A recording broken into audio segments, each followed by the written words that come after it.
It's time for the Fort Mill Magazine podcast.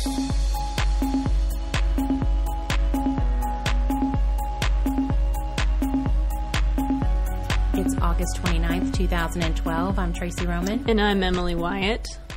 We have a great show. As always. As always. Phenomenal stuff we got going on here. Right. Yes. But first, we're going to talk about Champion Taekwondo. Yes. Our sponsor for this week. They're our sponsor today. Yeah. And they are World Taekwondo Federation certified. Which is a big deal. It is a big deal. Absolutely. And Master Jen is the instructor, and she's the owner over there. And they're located in Baxter Village, the Baxter Town Center, 951 Market Street, Suite 101. They're right there on the corner, Market Street and whatever that road is, but it's basically the first intersection. Yeah, it's like the first big can't miss intersection it. in Baxter. And if you're lucky, when you're driving by and you stop at the stop sign there, you can look over to your left and see like everybody kicking. Yeah. Doing their thing. Kicking butt. Kicking butt. Yeah. That's right. So thank you to Champion Taekwondo for sponsoring us today. Yes. And their phone number is 803-396-KICK or 803-396-5425. Cute. Yeah. The little kick in there. Yeah. Cool. And their website is championtkdbaxter.com. Yes. So what's been happening with you, Emily? Not much. It's been kind of a slow week. Yeah, it's kind of a wrap-up week for us with the magazine. Been struggling to get up to work out, so kind of puts a damper on my day when I don't. I didn't today. No workout today? Well, it was supposed to be an hour and a half long. So in order to get going, I would have had to get up at 6:10, and that's almost 2 hours earlier than I'm used to. That's painful. It is. So I did not. Because, well, I mean, and I don't mind getting up because I was pretty much already awake. But it's the getting up and knowing that you're just going to go sweat and exert an obnoxious amount of energy at 6 o'clock in the morning that turns me off a little bit. Well, and you're not eating anything before you work out, right? Mm-mm. So you don't really have any fuel. But I guess that's normal.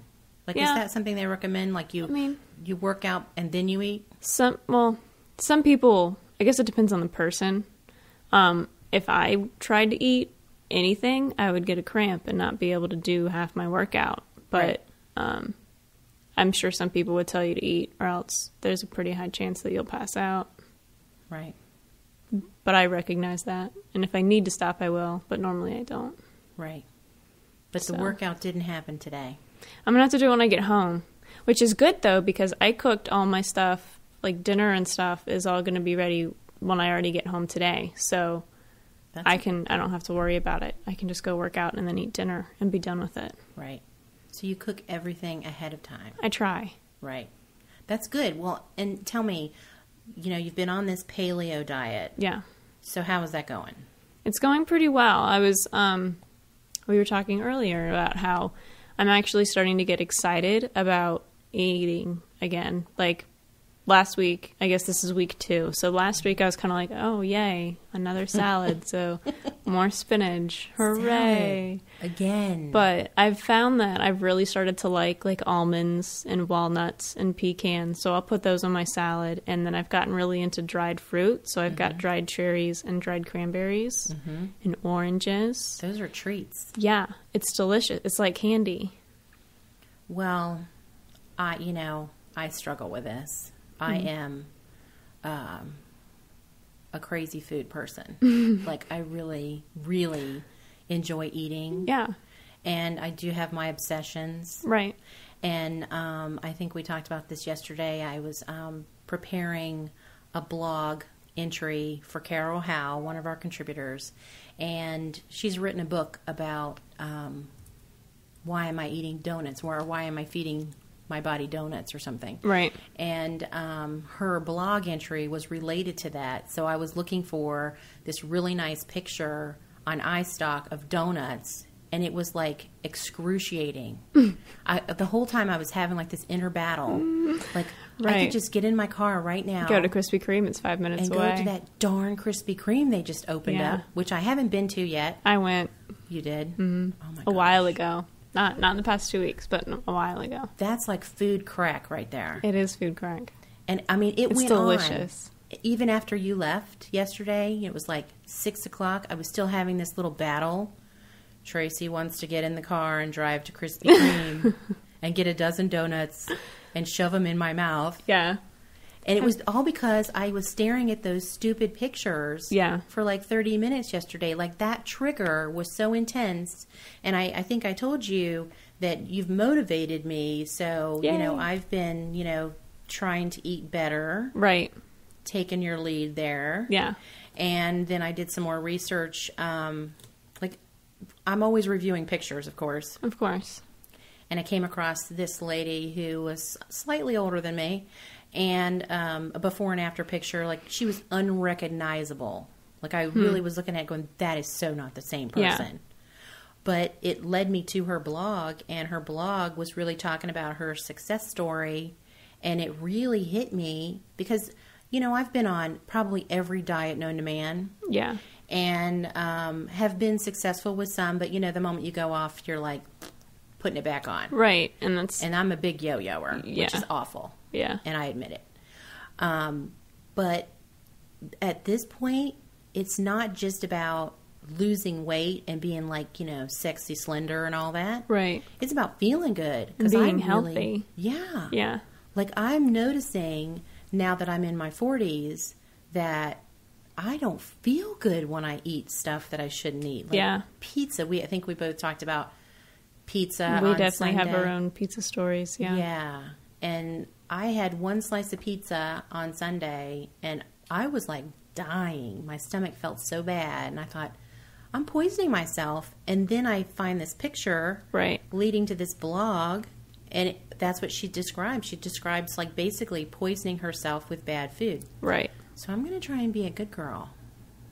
I went to the grocery store this morning and You came in bought with bags of bags. groceries. Bags. of like raw vegetables and fruits, and I could barely fit them in my refrigerator. I had so much, Yeah. and even the cashier was like, "Oh, you eat healthy," and I kind of snickered. Like, well, today, Right I'm now eating I do. healthy. and in the back of my mind, I'm thinking, I hope that I actually eat all of this stuff. It will be before for the it next rots. week. Yeah.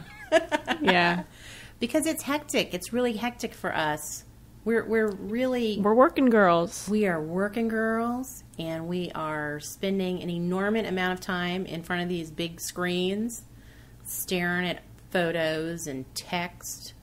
We don't really get out much, We don't. It's a treat to get out. and we're starving. You know, we get to the point, we're working so much, we get to the point that we're starving, and then it's easy just to grab junk Yeah.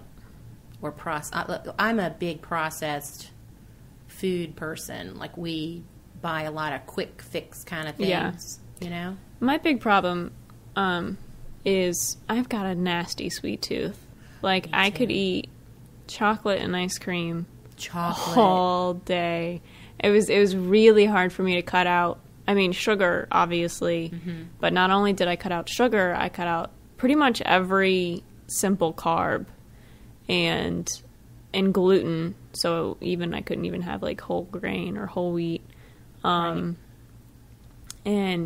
dairy. Ooh, no dairy. That's tough. rough.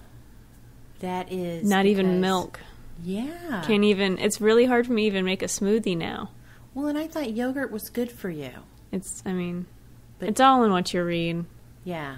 But like the paleo plan, No dairy. no dairy whatsoever. No, and no this yogurt. plan that I'm fixing to start, the eat for your life, I think is what it's called, or eat to live, something like Something like that. There's no dairy in that one either. It's soy milk or almond milk. See, I can't even have unsweetened. soy milk. You can't have soy milk? It's got to be a nut milk, like almond. Right. Well, that's what I bought today. Almond milk, unsweetened. Yeah, that's what I just bought last night. Yeah. So it's So gonna be we good. can put that in a smoothie. But I can't have any cereal, so what am I going to use it for? Smoothie. That's it? You can bake with it too. Oh. Like when I made that that vegan fudge cake, I used almond milk. Oh, okay. Yeah, I don't think I can have anything like that. Just No. yet. Neither can I. Oh, the in-laws were not kind to me that day. But it's exciting. Yeah. Like I'm kind of a little, It's a whole new world of baking. That's a good way to Scared. look at it. It's a whole new Yeah. world of cooking. because I don't like to spend a lot of time. I mean, I love to cook, but it's got to take less than 30 minutes. Right. I got to whip something up in less than 30 minutes. Or at least for me, I have to be in the kitchen for less than 30 minutes. Like, if the prep time is more than 30 minutes, chances are I won't make it. But if it's in the oven for like an hour, I really couldn't care less because I Right. just leave it in the oven and do whatever it is I do. Right. So if the prep time is less than 30 minutes, I'm okay with it. And normally it is. I mean, the longest thing it takes me to do was chop stuff, Right. which I have a food processor, so. Oh, that's good. Well, my thing is that I don't think about it until I'm hungry. Right, and then you it's want like, it now. I want it now. Yeah. It was so rough. Yesterday when I got off work and I went to the grocery store, I was starving by the time I went to the grocery store because I didn't bring my lunch yesterday because I went out with my mom. That's right. And so I was starving by the time I got to the grocery store, and I really wanted this. I made homemade crab dip, like Cajun crab dip last night with homemade mayonnaise. So it took me like an hour and a half to make all of that stuff. Right. So I was so hungry. By the time it was actually done, I had already eaten a salad and I didn't even want it anymore. Right. So now I've got this whole thing of crab dip at home, and I'm just like, Oh, that sounds good. it's delicious. Yeah, when I cook, I'm like the taster. Oh, I'm gonna have to taste that again. Yeah. So I've by the time I'm done cooking, I've already eaten more than my portion. Yeah. Yeah, it's rough. I'm a sampler. Very All good bad. cooks are. But I'm not hopeless. So You're I'm not. No one is. Gonna give it a shot. Yeah. I'm not taking on any crazy aerobic activities.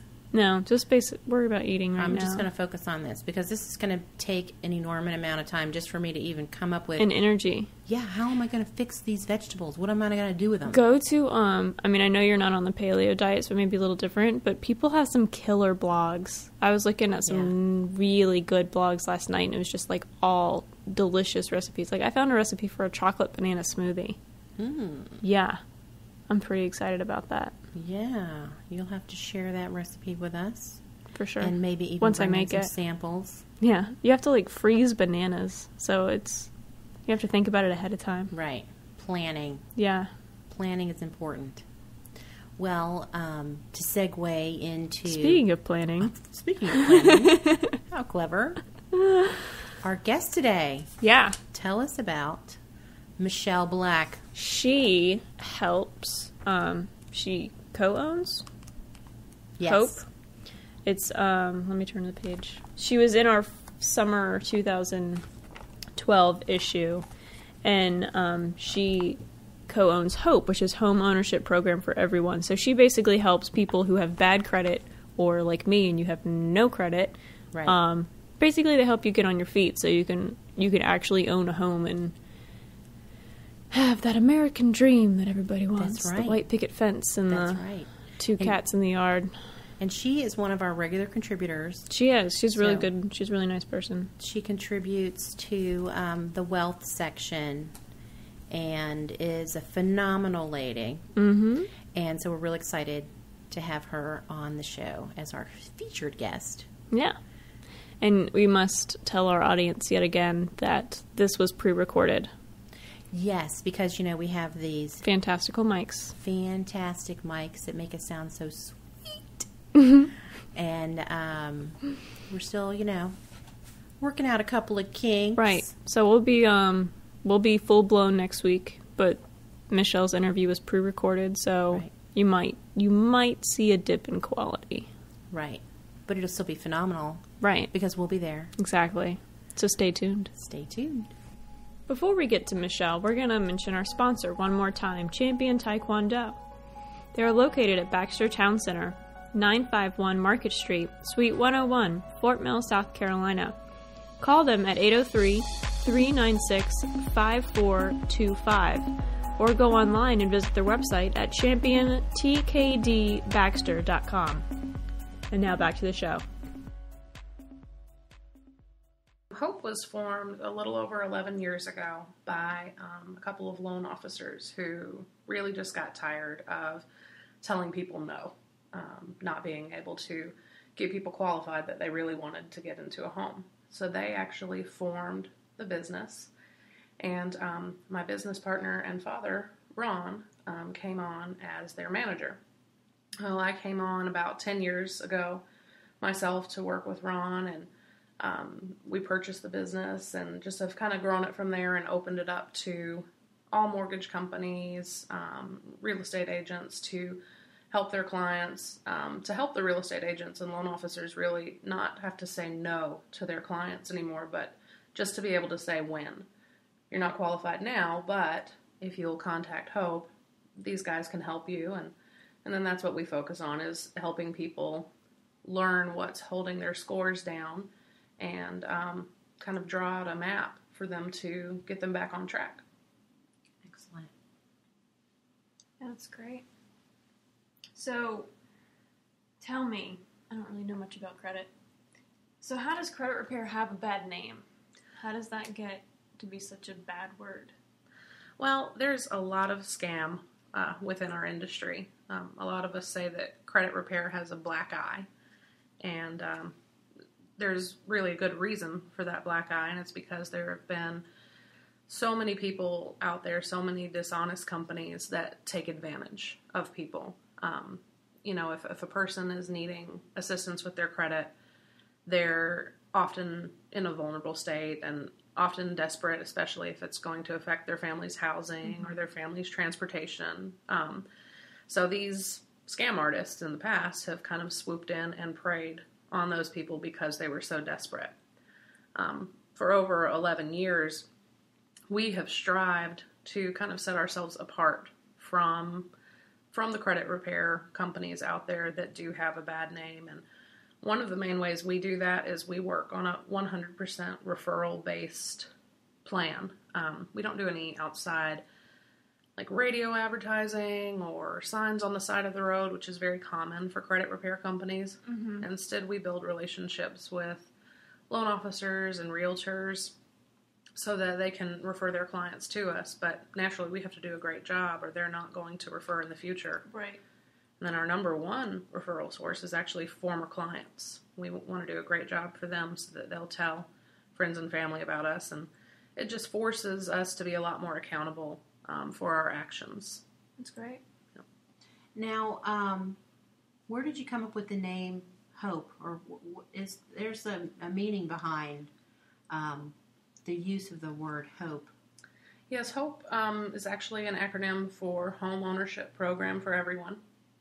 And the original loan officers who founded the company over 11 years ago, that's the name that they chose because it's not just a credit repair company. We'll help anyone fix their credit, but it's geared towards people who are looking to get out of a rental situation and be able to purchase a home for themselves or their family. Right. And there's a lot of people, like all walks of life. You deal with, all age groups, especially in the down economy. There's a lot of people who lost homes due to foreclosure. What kind of things can Hope do for people in that kind of situation? We have a lot of our clients who have been through a foreclosure in the past. Just as you stated, the economy has caused so much job loss, or if someone has faced medical problems, then unfortunately foreclosure just is a thing that happens to them a lot of the time. We can help those people to reestablish current healthy credit and help them deal with the negative credit so that they can hopefully get to a place where they can purchase. Our goal is within 6 months if it's possible. Now, if it's a really recent foreclosure, the time frame might be a little bit different on that because most lenders have a time requirement as far as how far away you have to be from the foreclosure. Right. But we do everything in our power to just help our clients get to a loan-ready credit report as quickly as possible. Right.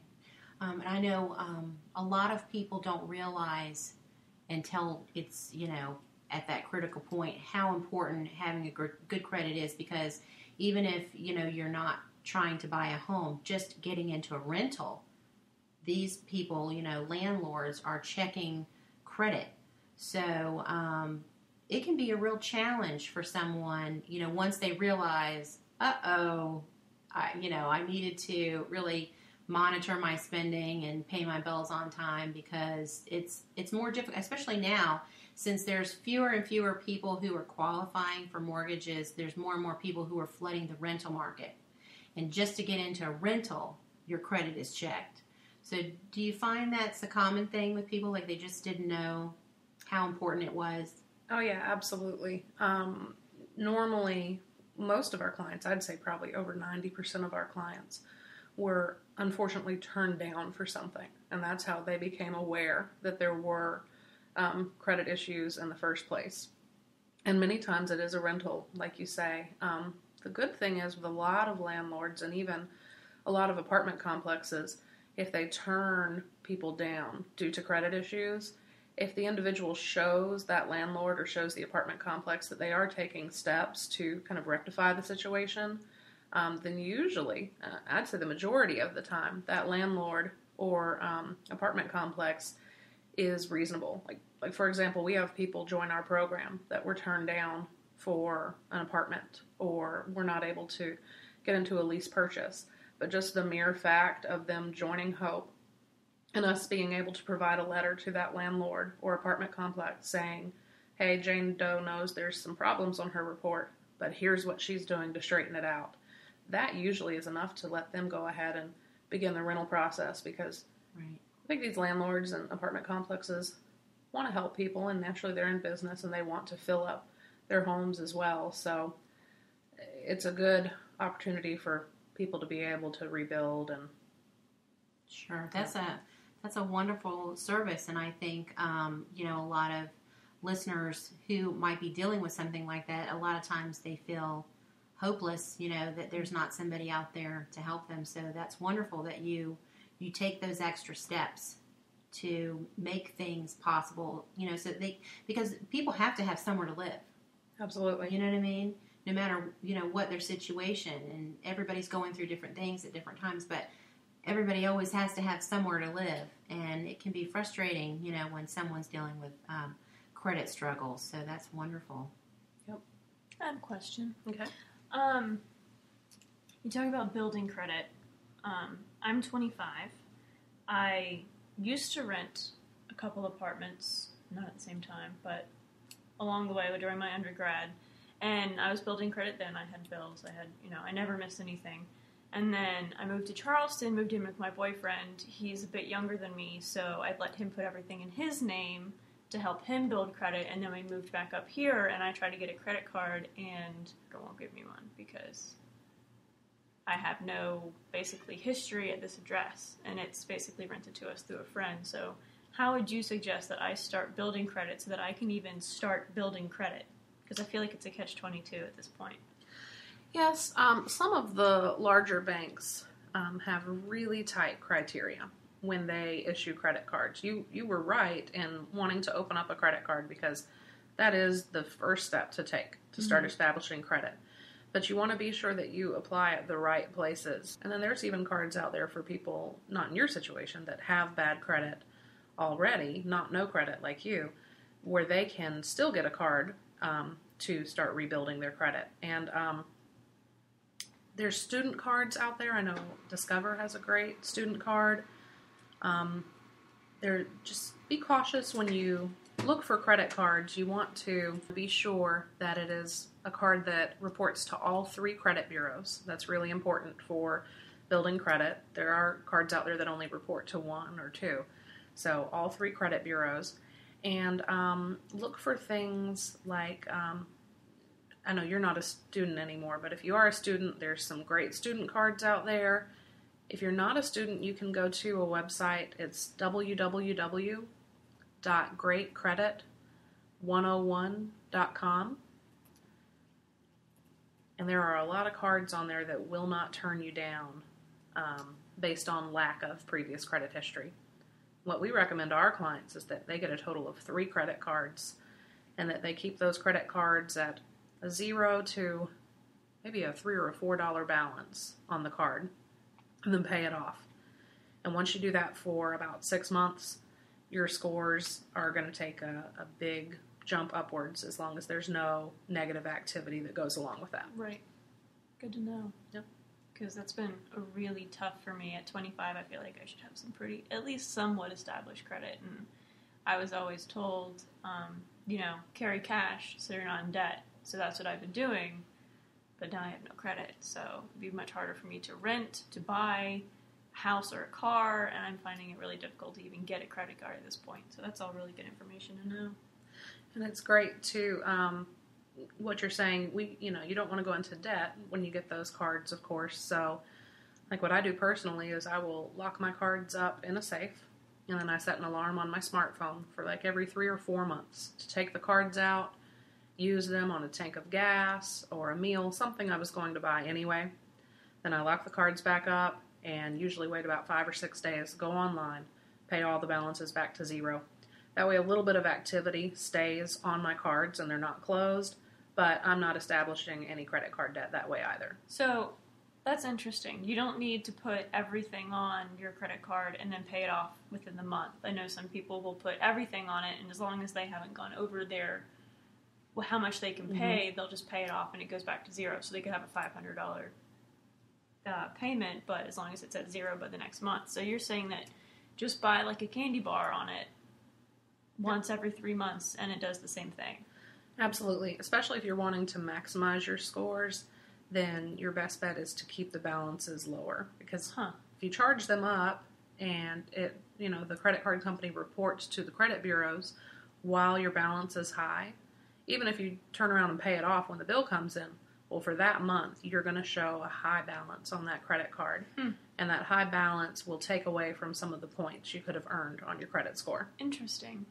So that you mentioned the credit score, and I think a lot of people they realize you need to have as high a possible credit score as you can get, right? And they always talk about like you need to be like for certain things like to buy a house or whatever, you have to be within a certain range, right?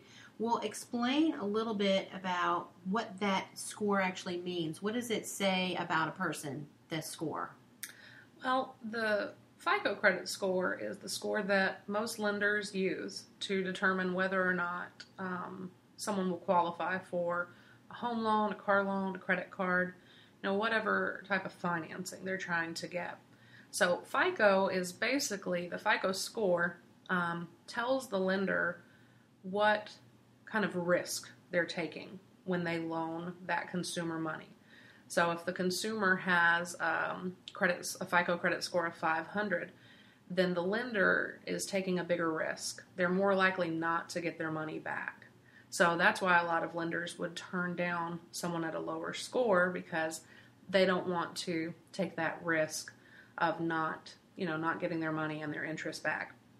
Now, a FICO score of 640, that's where most people need to be to qualify for a mortgage.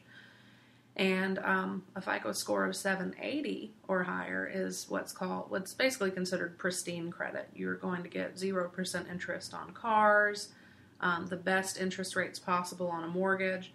A FICO score of 780 tells the lender that you are a great credit risk, that you have a long, long, long history of managing your credit perfectly. Is there like a minimum credit score, like somebody like Emily who, she basically doesn't have any credit? Does it start at a certain number and then goes to a certain number? Like there's a minimum and a maximum credit score? Someone like Emily probably has no credit score. And truthfully, no credit score is better than a bad credit score. Well, that's good at least. Yes. Yeah. You can, because all it shows you're just an unknown risk, but you haven't actually had any history of not paying bills. Now, there is a range. FICO's published range is 300 to 850, although you'll never see someone who actually has a 300, and there's not even a single person alive right now that has a credit score of 850 either.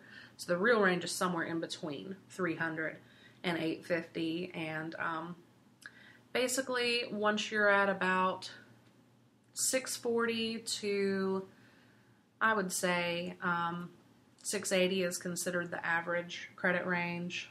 680 to maybe 740 is good credit. 740 to 780, excellent credit. And so therefore anything below 640 would be considered fair or poor credit in the eyes of a lender. Right.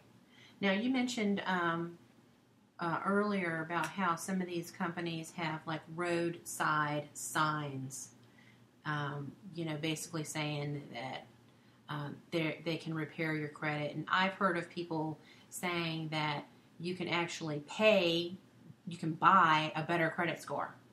What is all that about?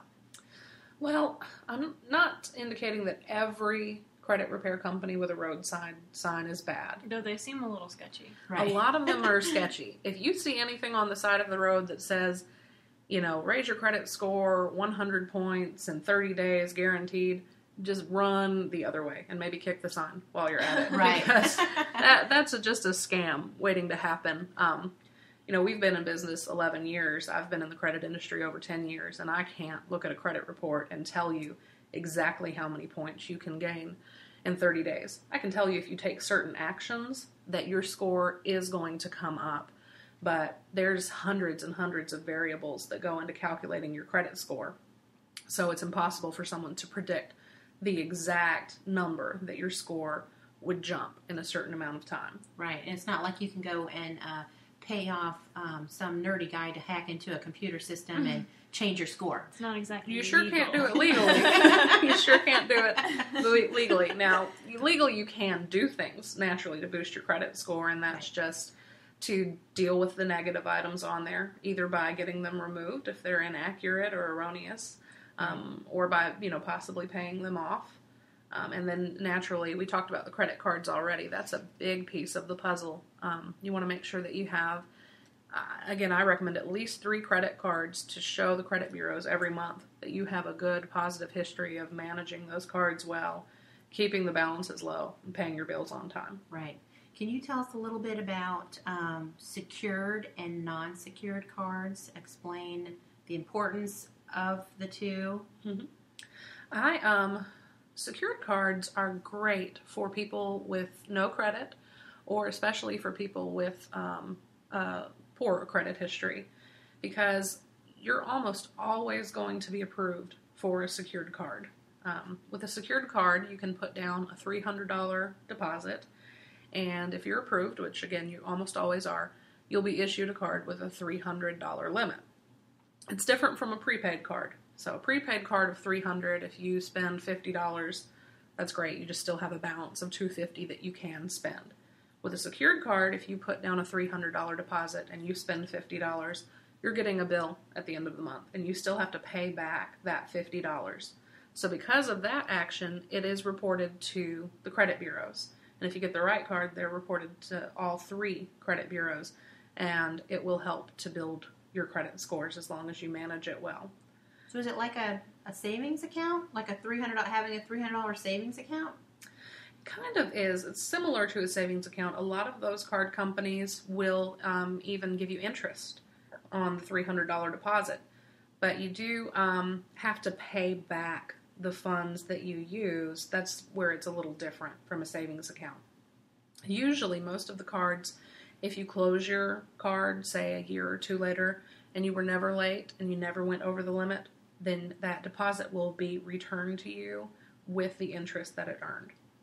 Yeah, I've heard of a lot of banks doing that. Yeah, it's a wonderful way because the bank is really taking no risk on you. So they don't care about your credit score so much because your $300 is backing that card. And that, even though it's a secured card, is it going to generate that positive credit score the same way that a non-secured card would? It absolutely will, yes. Now, a non-secured card, if your scores are higher, or even if you're a student and you have no scores, you can often be approved for an unsecured card. That same website, greatcredit101.com, has some secured and non-secured cards for you to look at. But if you open an unsecured card and you have poor credit or no credit, then you might have to pay some fees up front, anywhere from $40 up to $225.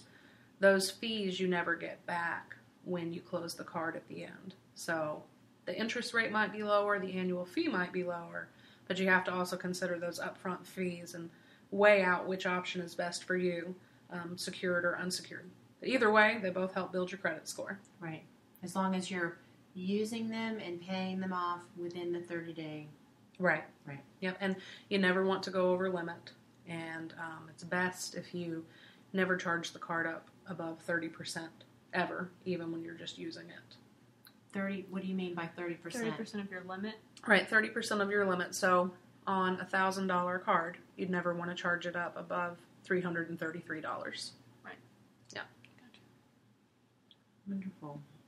I'm glad you know all this stuff because I don't get it. I I think get it that's now, the problem with most of us. We realize that, you need to have it usually when you don't have it or it's not in a good way. And that's when you realize it. I think that this is the sort of thing that needs to be taught in elementary school on up. People really need to understand. Do you do programs like that Or at for least high young school. people? I would definitely tell a high school student this because in college I had no idea.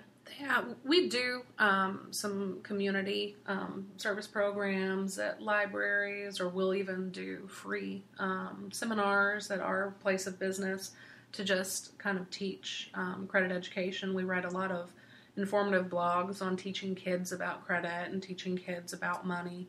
But absolutely, I agree with you. This should be taught in every high school across the country because I didn't know anything about credit when I was 18. I started working at Hope when I was in college at 19, and thankfully, I just hadn't, opened any credit yet at that point. So I never had to go through having bad credit and then rebuilding it. But I bet 95% of America, that's how they learned about credit. They made some mistakes, lowered their credit score, and then had to fix it. So we could really head off a lot of that if it was taught in our schools, credit education. Definitely. And you mentioned that you blog, and you also participate in our blog as well, and we really appreciate that. A lot of great information, and you definitely explain the credit matters in layman's terms so anybody can understand it. So we really appreciate you participating with that as well. And do you want to mention your blog so people can check that out as well, the web address? Yes, it's www.hope4USA.com. And usually a couple times a week there are credit-related blogs on there just to teach people how to achieve higher credit scores and maintain those higher scores once they achieve them. Wonderful. Well, we will definitely put that link on our website as well so that people can connect with you. Is there any other way that if someone isn't on the computer, if they're not following blogs or, searching the internet, how would they find out more about Hope USA? They can give us a call at 704-499-9696. And we even just answer credit-related questions for people over the phone. So if you're, debating over a decision, like should I do this balance transfer? Should I work with a consumer counseling company? Should I apply for this loan now or wait? You're very welcome to call us, and we're happy to give advice for free right over the phone. And we let you know about any seminars that are upcoming too, because they're a great way to learn a little bit more about what makes up a credit score and how to achieve the highest credit scores possible. Wonderful. And we have, an events calendar on our website, and you're welcome to post any of those seminars to our events calendar. I'm sure that our readers would really appreciate being a part of the next event that you have coming up. And we definitely appreciate you coming today. Thank y'all very much for having me. Well, again, that's our show for today, and we want to thank Champion Taekwondo for sponsoring our podcast. And we want to thank Michelle Black for being our special guest. Yeah. And if you want more information about Fort Mill Magazine, you can always follow us on Facebook and Twitter at Fort Mill Mag. at Fort Mill Mag as well. Right. And the website's fortmillmagazine.com. That's right. And we'll be here next week. That's right. So keep on listening. Bye.